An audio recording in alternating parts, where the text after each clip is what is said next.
জুলাই গণঅভ্যুত্থানে বর্বরচিত গণহত্যার বিচার, রাষ্ট্র সংস্কার এবং নাগরিক অধিকারের দাবিতে বেসরকারি বিশ্ববিদ্যালয়ের শিক্ষার্থীদের উদ্যোগে March for unity and justice শুরু হয়েছে। আমরা সরাসরি যুক্ত হচ্ছি সেখানে। সেটা হলো ৭২ সালের মুজিববাদী সংবিধান।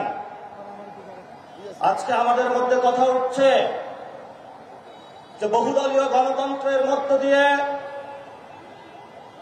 আগামীর বাংলাদেশের যে ভবিষ্যৎ রূপরেখা, সেই ভবিষ্যৎ রূপরেখার মধ্যে যেতে হবে।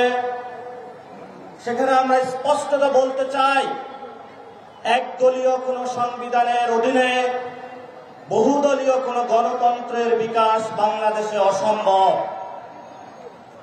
বাংলাদেশেও যে অপরাপর রাজনৈতিক দলগুলো রয়েছেন,